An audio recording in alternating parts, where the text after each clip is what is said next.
Good evening. I'd like to welcome you to the Candidate Forum for Dundee Township Supervisor in the April 6th consolidated election, hosted by the League of Women Voters of the Elgin area. My name is Carol Grom, and I will be the moderator tonight. The League of Women Voters is a nonpartisan organization that works to empower voters and encourage informed participation in our democracy. One of the ways we do that is to hold candidate forums to provide voters an opportunity to hear the candidates running for election. The forums sponsored by the League give candidates for local offices a chance to present information about themselves and their candidacy, their background, skills, education, reasons for running for office, what they hope to accomplish if elected, and positions on various issues relevant to the office. All candidates in contested races were invited to participate in a forum.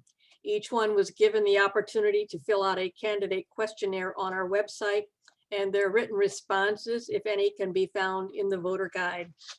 This evening, you'll have a chance to hear from the candidates for Dundee Township Supervisor, Democrat Patricia Trish Glees, and Independent Arin. The format for today's forum will be a 3-minute opening statement, followed by 2-minute responses to questions from the moderator, and ending with 2-minute closing statements. Our timekeeper will show the candidates when they have 1 minute left, 30 seconds left, and when their time is up.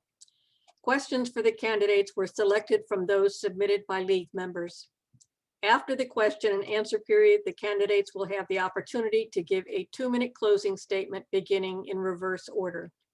This forum will be recorded and posted to the League YouTube channel, where it will be available for viewing via links on the League website, LWVEA.org. So welcome to our candidates, and thank you for agreeing to participate tonight. Ms. Glees, we will begin with your 3-minute opening statement. You're muted. Sorry about that.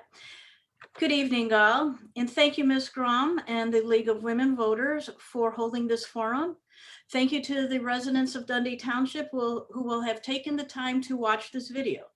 My name is Trish Glees, and you will see my name on the April 6th ballot under Dundee Township Supervisor as Patricia Trish Glees. I have lived in Dundee Township since 2003 with my husband, Jerry, and our daughter. I'm a small business owner within the technology field. I'm a United States Navy veteran, a community volunteer. I am the community champion, coach, and mentor for the D300 Dundee Crown Incubator Program. I'm a member of the Rotary Club of Fox Valley Sunset, and I am the current Dundee Township Supervisor. I am passionate about the services and programs offered by Dundee Township, and I know how much they are truly needed. Dundee Township has 1,000 acres of open space where you can unplug, unwind, and reconnect with nature. The general and emergency assistance programs, along with ride and cane, are critical for many of our residents of Dundee Township. And more than ever, the programs offered by the Dundee Township Cares, which are maintained by volunteers and donations, which include a weekly food pantry, has become a necessity for many of our neighbors who are suffering through this crisis of this COVID pandemic. I sit on the following boards, which ensures Dundee Township has a place in many conversations: the Ride and Cane Para Council and the Dundee Township 708 board, and the Kane County representative for the RTA Citizens Advisory Board. I do my best to ensure that all of our assets are maintained and kept. That includes our resources and our human assets, our employees. A few specific notes about the township. The supervisor nor the trustees can raise taxes. Only the residents of Dundee Township can do that via a ballot referendum. The 708 Mental Health Board, which has a levy, was passed on March 17th, 2020. This is a lockbox. That means only sanctioned services can receive money, and all services must be provided within the Dundee Township boundaries. Once again, thank you, and I look forward to answering your questions. Thank you. Ms. Thrower, your 3-minute opening statement, please. Yes, thank you. First, Trish, thank you for your service to our country in the Navy. Just wanted to start with that. And thank you so much to the League of Women Voters for hosting this event. And hi to everyone at home who's taking the time to watch and learn more about the Dundee Township. My name is Arin Thrower. I'm 46 years old and I live in West Dundee with my husband, Scott, and my daughter, Goldie. I grew up in this community and I attended D300 schools, graduating from Dundee Crown in 1993. I then went on to graduate from Eastern Illinois University, and my career took me to Florida, where for many years I worked for the Golf Channel, and I had the opportunity to travel across the US and Europe, producing TV shows for the network. In between film shoots and editing, I performed in plays and musicals at Osceola Arts. That's one of my passions, is theater. I later became their managing director. My partnerships at this county arts agency led me to my career in local government. I next served as the communications manager for the city of Kissimmee in Florida. And in 2016, I had the chance to return here to my home state to manage the communications team for the city of Wheaton. And both of these communities actually have residents, about 50 to 55,000 residents population, same as about the Dundee Township. Currently, I serve as the Chief Communications Officer for the 3rd largest county in Illinois, and I've been a part of the team that's working nonstop to share important information during the pandemic. My combined 20 years experience in television, nonprofit organization, community service, and local government have greatly prepared me to lead Dundee Township. I understand local government, I understand municipal budgets, and most importantly, I understand how to build relationships within the community. And I'm looking forward to April 6th. Thank you. Thank you. Now we're going to move to the question and answer portion of the forum, with a reminder that each candidate will have 2 minutes to answer. We'll begin with you, Ms. Glees. Describe the job of Township Supervisor and what it entails, and is it a full-time position? Yes, it is a full-time position. The job is the day-to-day operations of the township. That includes the supervisor's office, general and emergency assistance, the 2 cemeteries, and open space. Day-to-day operations is very important because it keeps us completely functioning. The Dundee Township Board of Trustees comes in once a month to pay bills and see what's happening, because that is just the way township functions. And the entire job is serving all of the residents of Dundee Township. Thank you. Ms. Thrower, I'm going to ask you the same question. In your own words, describe the job of Township Supervisor and what it entails, and would this be a full-time position for you? Well, that depends. I know currently it looks like it's a full-time position, but I know in years past it's been part-time, and it's changed really over the years. So definitely the township has added some programs and services that require some more time to be a part of that operation. But some of those programs and services, in my opinion, are redundant. There's already organizations out there that do a lot of those things. So I kind of question that. And so I think, initially we want to work with the staff to see what's working, right? The township is charged with some very specific things. We want to make sure the roads are in good shape. We want to make sure the cemeteries are well maintained. We want to make sure that our most vulnerable residents are taken care of. But how we balance that and the amount of hours will be, yet for me to determine. But definitely I would want to examine just the efficiency of how the township is being run, first of all. That would be my first step.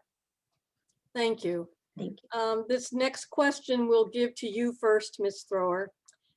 As supervisor, you would be expected to manage the financial affairs of the township. including submitting the annual tax levy and preparing a draft budget for the township trustees to approve. The Dundee Township budget for this year is over $1.6 million. What financial skills and experience do you have that qualify you for this job?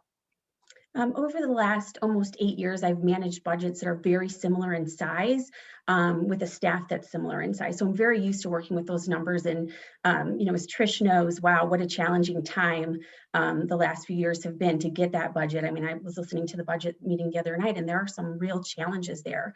I've been very fortunate to work in communities that are very fiscally responsible. So I've learned everywhere that I've worked, both Kissimmee and Wheaton, I've been able to find things that were not necessary that we would cut out without eliminating services or reducing our level of care to our citizens and our communications to them. So I'm very comfortable working with that size of budget, just, in my professional role in local government.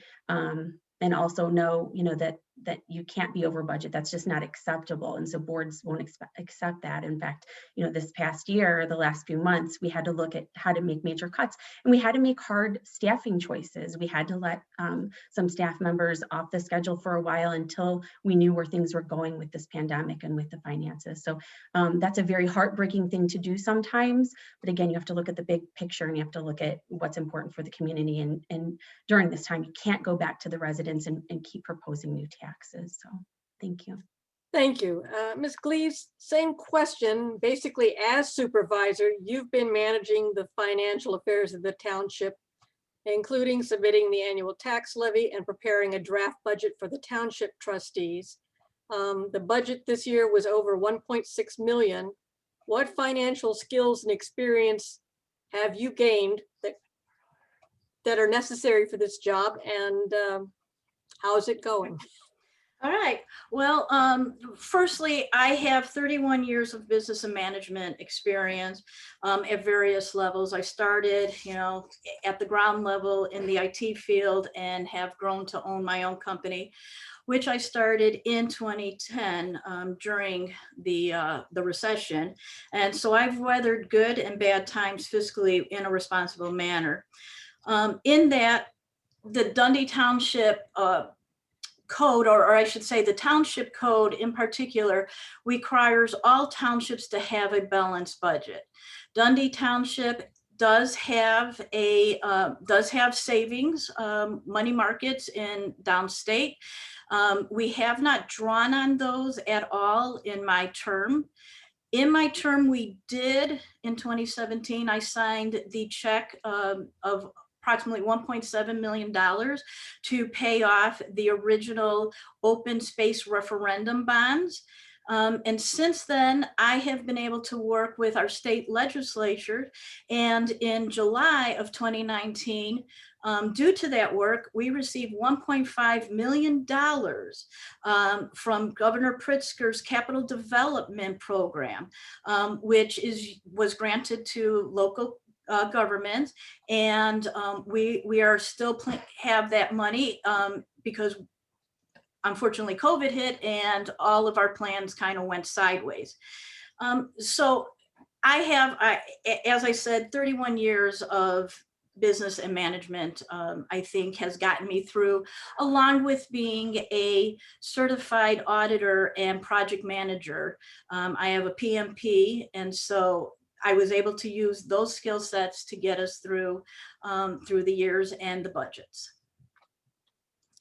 Thank you.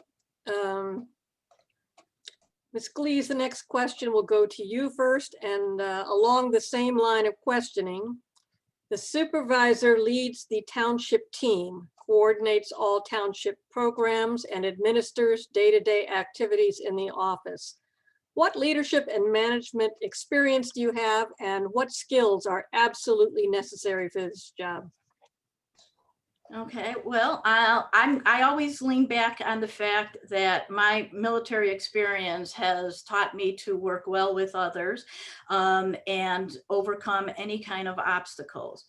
I delegate on a daily basis to not only our staff, but our volunteers, which include our Dundee Township Cares volunteers and our open space stewards. I do not micromanage at all. I occasionally poke my head in to figure out what's happening. This past summer, case in point, we had a 65% increase, which is an unfortunate number for the cemetery. Unfortunately, that we buried that many people. And I put my boots on and stood side by side with them to help them get through, sometimes 3 burials in a day. And I still do that today when needed. Thank you. Ms. Thrower, same question. The supervisor leads the township team, coordinates all township programs, and administers the day-to-day activities in the office. What leadership and management experience do you have, and what skills do you imagine are necessary for this job? Yes, thank you. I've always been a part of a team, whether it's a production crew, whether it's a stage management team in the theater and the arts, and then the communications team. It's very much made up of several divisions that you have to manage and keep track of and really encourage your staff. And so I would really look forward to getting to know the staff and finding out to them what's working, and again, what can we improve, and then what's not, and how do we fix it, and really have a collaborative effort. I think that's the biggest thing. It certainly has been a challenge this past year. I started with my county position just a month before the pandemic came. And so I had to build those relationships with not only my team, but with all of the departments, with the health department very quickly. And I've had great success in doing that. And I've had to do a lot of that virtually and remote to keep my team safe. We rotate people in. So we're on Zoom calls, every day.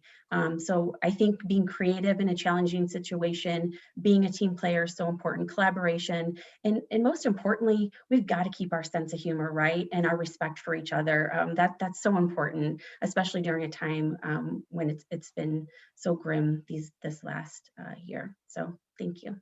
Thank you. Ms. Thrower, this next question will go first to you. What activities are funded under general assistance funds, and what are your priorities for the management of general assistance funds? Yes, there's the food pantry.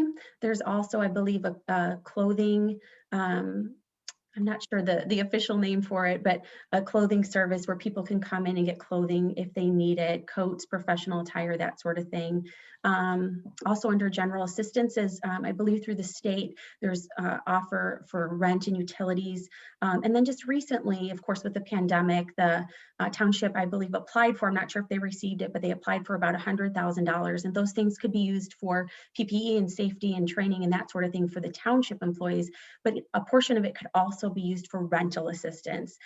With the loss of so many jobs and furloughs in our community, that's going to be a continued need this year, and I would say a main focus. So we've seen food pop-up, food pantries pop up all across the county and every city, and that's a major need too. So I would say rental assistance, big, and utilities, those are some major needs that exist and will definitely continue, I believe, into the next few years as we work towards recovery, and then the food needs as well. So again, I want to be clear. I want to examine all of those programs and see where there maybe is some partnerships where we're not kind of reinventing and having redundancies. I'd really like to see the township be a conduit or a connector to services that exist. Let's plug in and promote 2-on-1 throughout the county, which helps people with all sorts of different challenges. Let's look and see what's happening at the food pantries that, the professional nonprofit organizations that do this sort of thing every day. So really want to examine that and the need for us doing it directly as opposed to maybe creating some partnerships. So thank you. Thank you. Ms. Glees, the same question. What activities are funded under general assistance funds, and what are your priorities for the management of general assistance funds? General assistance is a state mandated part of the state constitution, part of the township code. It is there to help indigent people and people who by no means of their own are are in crisis. That is what general assistance is. It is a monthly stipend that is evaluated. The people are evaluated and determination is made by the supervisor. Emergency assistance, which is under general assistance, is an 18-month program where people can come in, once again, in crisis. COVID, Ms. Throw, you are correct, is put people out of work. So we're seeing people coming requesting help with rent and their utilities. There is a caveat. While these programs exist, you need to be in the point of being evicted or your utilities being disconnected. It's not free money, if I can say that. The Dundee Township Cares Programs is a program that I started to supplement the emergency assistance, and that is the weekly food pantry and the clothing closet. General assistance requires a full application and review. And everything is kept confidential, and it's just within the supervisor's purview. The supervisor does not share that information with anybody. Thank you. Next question will go first to you, Ms. Glees. The last referendum to increase the taxes supporting the township failed. Why do you think the residents did not vote for the referendum, and how does that affect township operations and programs going forward? Well, the request came at a obviously bad time. It was something that back in June of 2017, after I audited the books, I had sat with the board at that June meeting, July and August of 2017, telling them that this was on the horizon.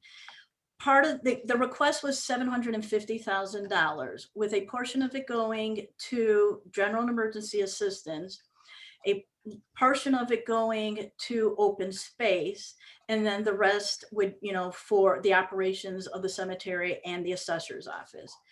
What we failed really to see was that as the open space bonds were paid and there was no longer a levy, that money was going to disappear. And that is happening. And that means that the bucket that we get of that $1.6 million is also being used to restore our open space properties. And that includes the bike trails, the walking trails. These all need to be maintained on a yearly basis. It's just not planting trees or seed. And the more that we have the less we have, yet we still have to have these programs. That is why we went to referendum. I think the residents, unfortunately, did not get a full understanding of what that $750,000 was going to do for them at the cost of $30 a year. Thank you. Ms. Thrower, same question. The last referendum to increase the taxes supporting the township failed. Why do you think the residents did not vote for the referendum, and how does that affect township operations and programs going forward? Certainly the timing of it was just dreadful, right?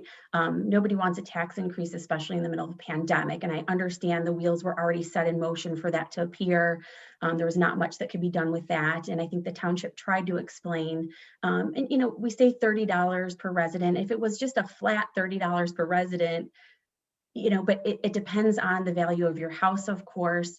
There's other factors that really play into that. And I think people here in Illinois, we see it every week. They're moving out of state because the taxes are too high. So really, even if it's $10 more a year, it's $10 from the Park District, it's $10 for the Dundee Township, it's $10 for the school district, it's $10 for the city and for the county and for the library. And pretty soon, in the last couple of years, I'm over $1,000 more a year in taxes here and there. So I think it comes down to the principle of it, and where people have just really had enough, and they want to stay in Illinois, despite the crazy winters. They want to stay here, but it's just, there reaches a point where enough's enough, and we have to learn how to be more strategic and more precise. And I get it. I know the budget is really tight, and there may not be a lot to cut, but it will be our job to go back and do that. So, thank you. Thank you. Ms. Thrower, this next question will go first to you. How could the township improve communication and engagement with residents? Well, there, is a township newsletter that comes out that provides good information, but I'm a visual person, so I would love to see more videos created that go into the open space and really talk with the staff, and really let the staff and our volunteers who do so much really tell the story of the work that's being done. So instead of the focus being on the supervisor and the office there, what's being done out in the community. So, just general communications and sharing with the residents. Of course, we utilize social media and all the different platforms that are available that are out there now. But really also communications with our other local elected officials and our local leaders. And again, coming back to how we can connect and help each other, right? That's the only way we're all going to survive these challenging times, is if we're able to connect and help out each other. So communication is important in that regards as well. Thank you. Ms. Glees, the same question. How could the township improve communication and engagement with residents? Okay, well, when I took office, anybody in 2017 can remember the old website. So we did modernize the website. We did create an active presence on social media, and we do distribute a monthly newsletter. Part of it is getting to our community who may not have technology. The township doesn't have the monies to do an actual mailing.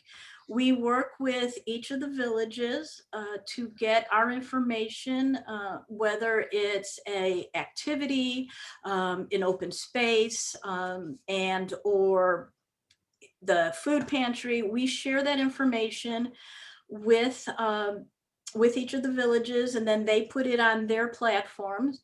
We did participate over the summer with a video, which was considered a resource video. Carpentersville worked with us, and we broke everything down into what the township does.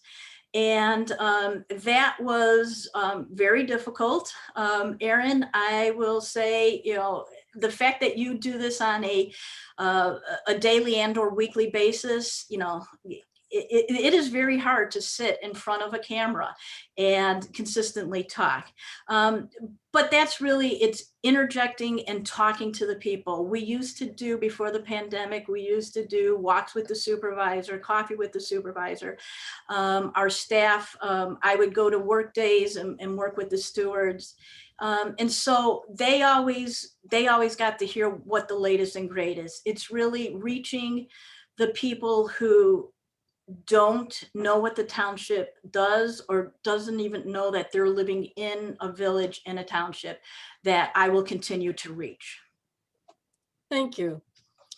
All right, the last question will go to Ms. Glees first, and that is, if you will, discuss the township's open space initiative, including benefits to the residents, maintenance and improvement costs, and how it is funded. Okay, well, as I stated earlier, we have 1,000 acres, and I'm really proud to say that working with the board, we were able to bring on another 120 acres. One of the sites, which is about 50 acres, is non-trails. We are the conservation agency, so we do nothing to it. We just let it exist, which is very nice. We also worked with the Camber group to put 3 trails that go in the bottom part of Raceway to allow their bikers to get from our Huntley parking lot to their trails. The money that comes for and works with the open space comes from the township taxpayers. The property tax, your 0.007 is what funds it. We are still using money that we have in the money market. We have probably about 2.5 years left of that if we keep going at our normal area. We have created with a group of people, created a Dundee Township Foundation, which has a social service arm and a open space arm where they do collect and donations for seed, tools, volunteer stuff. But that's primarily how open space is maintained fiscally or financially, is through your tax dollars, just like every other program. There is no special levy in the state constitution that allows us to have its own levy. Thank you. Ms. Thrower, same question. Discuss the township's open space initiative, including benefits to residents, maintenance and improvement costs, and how it is funded. Yes, there's so much that I still need to learn about our open spaces. When I was growing up, those places didn't exist, and how exciting is it to come back here and see that? And my hats are off. My congratulations are off to the team that worked for many years. I believe Sue Harney was one of the leaders in making sure open space happened and seeing that dream come true. And I think it's such an asset to our residents and to the entire community, surrounding community. And I also think that if we can promote it, it will draw day visitors from other places, and that will help our local businesses, our local restaurants, our shops. If we can tell and again share the story of the open spaces and the great things that are available for our residents there. So again, not everybody's an outdoor person, a nature person, but I truly believe that it can help really spur economic development if we can put the spotlight on it and share it. So that benefits the entire community. It may not benefit the budget of the township and funding that, but I think bringing awareness is important. And then there's the educational piece, right? Like I said, I didn't grow up with it, but now there's generations of kids that have this literally right in their backyard that we can teach about the importance of conservation and about the environment. And guess what? That also ties into the Fox River, which is a jewel, and that we can partner with the Friends of the Fox. I'm sure that's happening, and really create awareness and just about the environment and about the great resources that we have here and the work that's been done. So I'm excited to be able to promote that and work and just really learn from the people that are out there, the volunteers that spend so many hours and so much of their love and passion towards it. So I'm excited to learn more about that. Thank you. Thank you. I'd like to thank you both for answering our questions. At this time, we're going to move to the 2-minute closing statements, and we will begin with Ms. Thrower. Okay, thank you. I've been working professionally in local government for the last 7 years, and I'm excited to have the opportunity to be a part of this election. It would be an honor to be able to serve the community I grew up in and to add to the quality of life for all our residents here. I think we really need to be in touch with what our residents are looking for in the township and the township supervisor. Of course, I mentioned we all want good streets, well-maintained cemeteries to honor our loved ones, beautiful open spaces we can escape to. And we want to make sure that our most vulnerable residents are taken care of and for them to feel and know that they're supported. But we also want to make sure that our township is working to build relationships and partnerships with our other units of local government, and that all viewpoints are respected and taken into consideration when making decisions about programs and services, and of course, our tax dollars. So in all that we do, we need to be fiscally responsible and really strategic.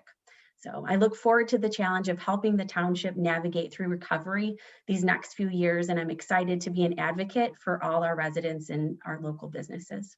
Thank you. Thank you. Ms. Glees, your closing statement, please.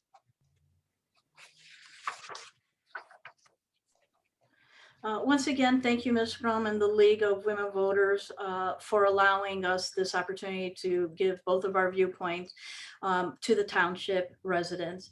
I am running, for re-election because I'm committed to serving all of the residents of Dundee Township. I believe in the continued development of the open space programs. I will ensure the protection of the general and emergency assistance along with the riding cane programs. I am looking forward to the continued undertaking of the 708 Mental Health Board, which will be serving all of the township residents. And I truly believe as we come out of this pandemic, it'll be needed more and more.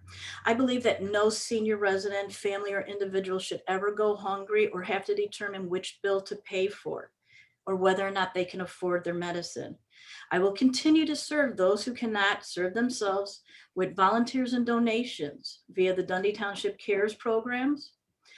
I also want to leave everybody with a thought. Township government isn't just another layer of government. It is the critical layer, the foundation. It is the one that represents you and your family. It lives within its budget and provides services that you ask for, nothing more and nothing less. I do hope you are walking away with a better understanding of who I am and what I have achieved since taking office in 2017, along with my continued goals for the township and all the residents. Thank you very much. And I look forward to seeing everybody get out to vote April 6th, and also do your mail-in voting if you can't get out. Please go to the Kane County Board of Elections. Thank you both for participating in this candidate forum and giving the voters a chance to hear your views. For more information on these and other candidates, check the voter guide on our website, LWVEA.org. That concludes tonight's candidate forum. I want to thank the candidates, of course, the league members who work to provide this forum, and the voters who take the time to watch these forums and learn about the candidates in order to make an informed choice. If you applied to vote by mail, ballots will be mailed out starting March 12th. Voting early in person at specified early voting sites begins on March 22nd, and voting on election day at your regular polling place will be, of course, on April 6th. If you plan to vote early, please note that different sites are open different hours, and there may be changes this year due to the COVID-19 pandemic. You can check the Kane County Elections website for any updates.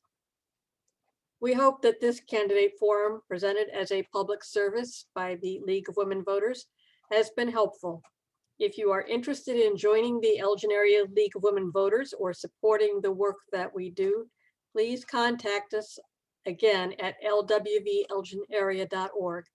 League membership is open to men as well as women, and we welcome anyone interested in issues, voter registration, and elections. Thank you and good night.